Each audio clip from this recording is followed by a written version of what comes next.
પણ વાત મારે માની કરવી છે, માના પ્રકાર છે સાહેબ. માં ઉત્તમ પ્રકારની જનેતા છે.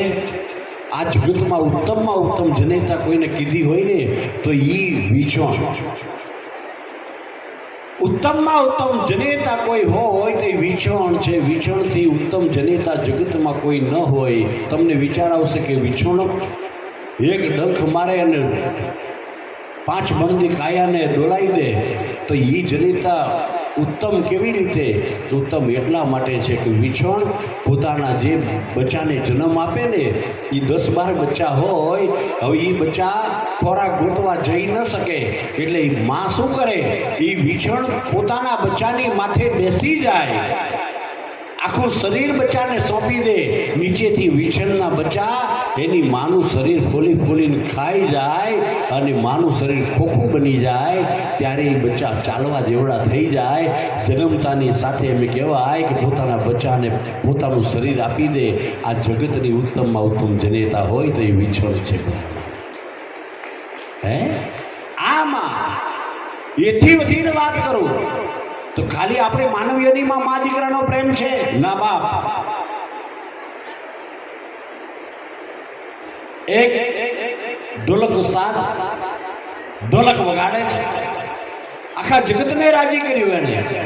ઢોલક વગાડતા વગાડતા વગાડતા વગાડતા એમાં એકવાર એને એમ થયું કે જગતને રાજી કર્યું, હવે લાઈ ઈશ્વરને રાજી કરી દઉં.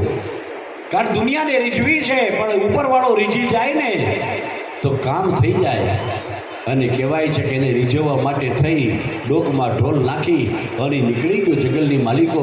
એકાંત ગોત્યો અને એકાંતની માલિકો ઢોલક હાથમાં લીધું, આંખો બંધ કરી અને ઢોલકની માથે જે પોતાની કલા કસબ હતી એ બતાવવા માંડ્યો, થાપ મારવા માંડ્યો.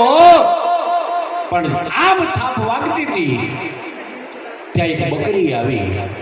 એ બકરી આવીને આ ઢોલક ઉસ્તાદ હતા ને એના હાથ ઉપર કૂદી કૂદી અને જીભથી ચાટવા માંડી.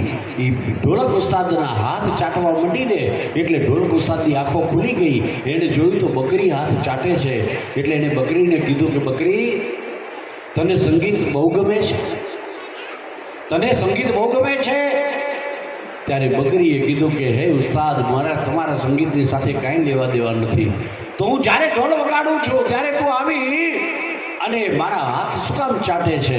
અને ત્યારે બકરીએ જવાબ આપ્યો તો સાંભળી લ્યો ઢોલક ઉસ્તાદ, હું તમારા હાથ એટલા માટે ચાટું છું કે તમારા ઢોલની 2 બાજુમાં જે ચામડા ફિટ કર્યા ને એ ચામડા મારા બચ્ચાના છે.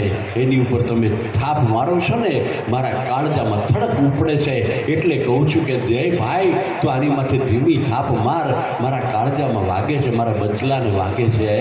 આને માં કહી શકાય ભલામણ, આને માં કહી શકાય. માઈ માં બીજા વગડાના વાત. જગતની માલિકો એકાક્ષરી મંત્ર 2 જ છે સાહેબ. એક ઓમ, બીજી માં. અને બેયનું કામ એક જ છે, તારવાનું. ઓમે તારી દે અને માય તારી દે.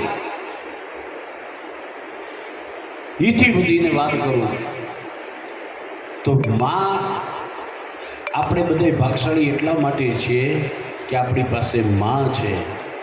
બાકી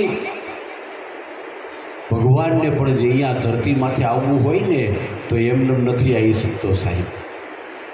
એને માની કુખે જન્મ લેવો પડે છે ત્યારે ભગવાન આવી શકે. એ સિવાય ભગવાન આવી ન શકે. અને જેટલા માં વગરના અવતાર થયા એ કંઈ પૂજાણા નથી. વરા અવતાર, ગચ્છા અવતાર, મચ્છા અવતાર, જ્યાં સુધી મળી ન માં ત્યાં સુધી પરમેશ્વર પણ પસુર્યો. જન્મ્યો જશોદાને પછી કાન કહેવાણો કાગડા સાહેબ. એ જ્યાં સુધી મળી ન માં ત્યાં સુધી પરમેશ્વર પણ પસુર્યો. એ પસુર અવતારમાં આવ્યા, વરા અવતાર, ગચ્છા અવતાર ને મચ્છા અવતાર. પણ એને જ્યારે પૂજાવું હતું ત્યારે એને માં કૌશલ્યાની કુખે જન્મ લીધો ત્યારે રામ અવતાર મળ્યો. જ્યારે દેવકીના ઉદરમાંથી જન્મ લીધો ત્યારે એને કૃષ્ણ અવતાર તરીકે એને આપણે જાણીએ છીએ, એને ભજીએ છીએ, એને યાદ કરીએ.